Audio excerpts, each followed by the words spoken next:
وہ جو موسیٰ علیہ السلام کا عصا تھا نا، جس کو کبھی وہ سانپ بنا دیتے تھے، جس سے کبھی دریا کو پانی کو کھڑا کر دیتے تھے، وہ جو آپ کو اس عصا میں طاقت ساری نظر آ رہی تھی نا، میری ہی تھی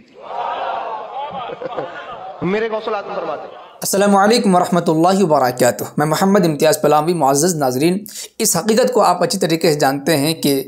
پیٹ پجاری، قبر پجاری، عوام کو گمراہ کرنے والے واعظین اور خطباء حضرات اولیاء کرام کی محبت کے نام پر،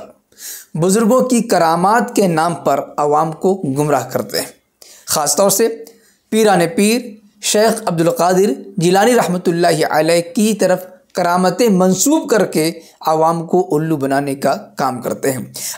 ایسی کرامتیں بیان کرتے ہیں جن کو سن کر کے ہوش اڑ جائیں گے، جن کا کسی معتبر کتاب میں کوئی ذکر نہیں ہوتا ہے، لیکن بس انہیں بزرگوں کی طرف کرامتیں منسوب کر کے اپنا الو سیدھا کرنا ہے، عوام سے پیسے بٹورنے ہیں، جیب کترا بننا ہے، پیٹ کا دھندہ کرنا ہے۔ اسی لیے اس طرح کی کرامتیں حضرات اولیاء کرام کی طرف منسوب کر کے عوام کو بیان کرتے ہیں۔ یاد رہے، اگر کوئی کرامت واقعی کسی بزرگ سے ثابت ہے تو ہم اس کا انکار ہرگز نہیں کرتے، ہم بھی اولیاء کرام کی کرامتوں کے قائل ہیں، لیکن جن کرامتوں کا کوئی ہاتھ پیر نہیں ہوتا، جھوٹی باتیں منسوب کی جائیں، اسے کوئی بھی شخص قبول نہیں کر سکتا۔ مثال کے طور پر آپ ایک خطیب کو سن لیجئے کس طریقے سے عوام کو گمراہ کرتے ہوئے پیران پیر حضرت شیخ عبدالقادر جیلانی رحمۃ اللہ علیہ کی طرف کرامتیں منسوب کرتے ہوئے کہہ رہا ہے کہ شیخ عبدالقادر جیلانی رحمۃ اللہ علیہ، جن کی ولادت 5ویں صدی ہجری میں ہوئی ہے، قریب 470 ہجری کے آس پاس، اور وفات ہوئی ہے 560-61 کے آس پاس میں، لیکن یہ بیان کر رہے ہیں کہ شیخ عبدالقادر جیلانی رحمۃ اللہ علیہ کی وجہ سے سیدنا حضرت ایوب علیہ السلام کی بیماری ختم ہوئی، سیدنا حضرت نوح علیہ السلام کی کشتی پر سوار ہوئے، خشکی تری کو دیکھا، اس وقت بھی موجود تھے۔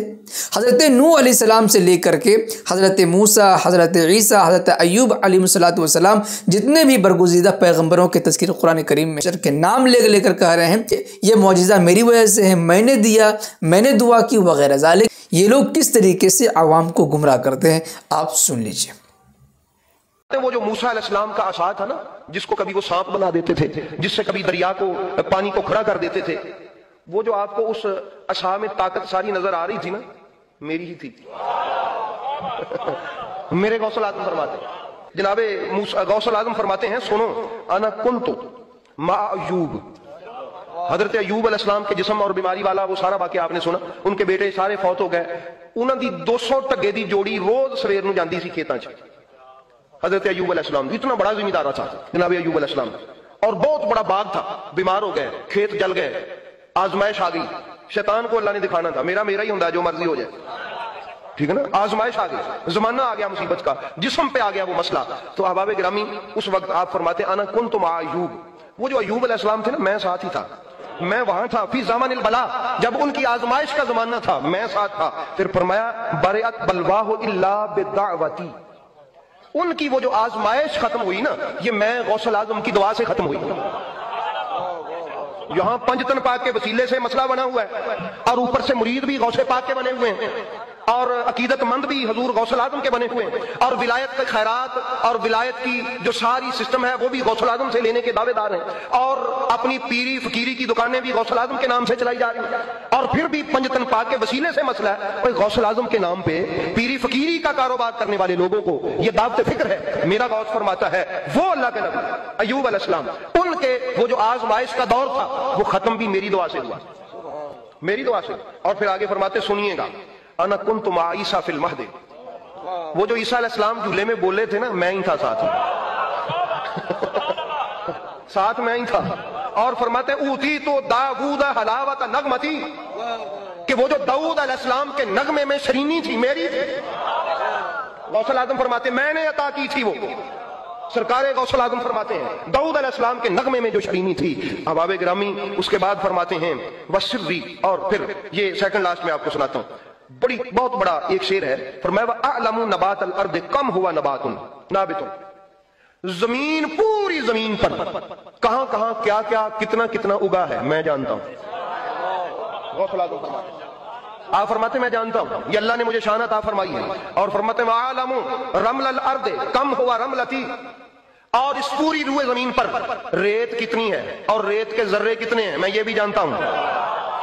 اور نبی پاک کے علم کو ٹٹولنے والوں اور نبی پاک علیہ الصلوۃ والسلام کے علم پہ حیران ہونے والوں، ابھی یہ نبی کے ایک بیٹے کی بات ہے جس کو تاجدار اولیاء کہتے ہیں، سرخیر اولیاء کہتے ہیں، وہ فرماتے ہیں یہ بات، وہ فرماتے ہیں اور فرماتے ہیں سنو وَسِرِّي فِي الْعُلْيَا بِنُورِ محمد، کہ جو میرا راز ہے نا، میرا راز، حضور غوث الاعظم جو بات بتانے لگے کہ یہ جو تمہیں سمجھ نہیں نہ آ رہی تو یہ کیا بات ہے، کبھی آدم کے ساتھ، کبھی وہ نوح کے ساتھ، کبھی موسیٰ علیہ السلام کے ساتھ، کبھی عیسیٰ علیہ السلام کے ساتھ، اور کبھی حضرت سیدنا ابراہیم علیہ السلام کے ساتھ، اور کبھی کسی ادریس علیہ السلام کے ساتھ، یہ مسئلہ کیا ہے؟ اور پھر ارشاد فرماتے ہیں انا کنت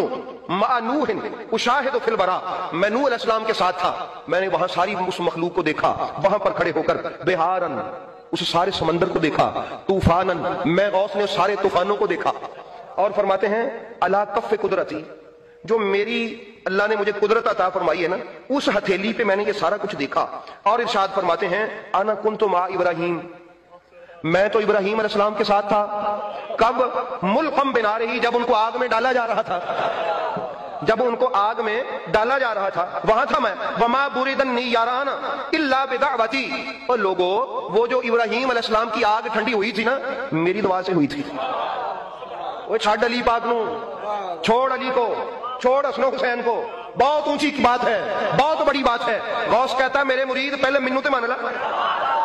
پہلے مجھے تو سمجھ لے کہ علی کا بیٹا کتنی شان والا ہے، پھر اگر ہوش آ جائے تو میرے بابا علی کی شان کو بھی دیکھنے کی کوشش کر۔ گلی کھیر کھان لی تھی نا غوث پاک نو مننا چاہیے، دال کھان لی، یہ ہے فرمایا انا کنت مع ابراہیم۔ معزز ناظرین سامعین، آپ نے ان گمراہ کن باتوں کو گمراہ خطیب کے ذریعے سنا، اس کا حقیقت سے کوئی تعلق نہیں ہے، یہ سراسر جھوٹ ہے۔ ان جھوٹی باتوں سے بچنے کی کوشش کریں اور ایسے جھوٹے واعظوں خطیبوں سے اپنے آپ کو بچائیں، یہ ایمان کے لٹیرے ہیں۔ ویسے سلسلے میں آپ کے کچھ کہنا چاہیں گے کمنٹ باکس میں ضرور لکھیں، ویڈیو کو لائک کریں، خوب شیئر کریں تاکہ دوسرے مسلمان بھی بچ سکیں۔ شکریہ، جزاک اللہ، السلام علیکم ورحمۃ اللہ وبرکاتہ۔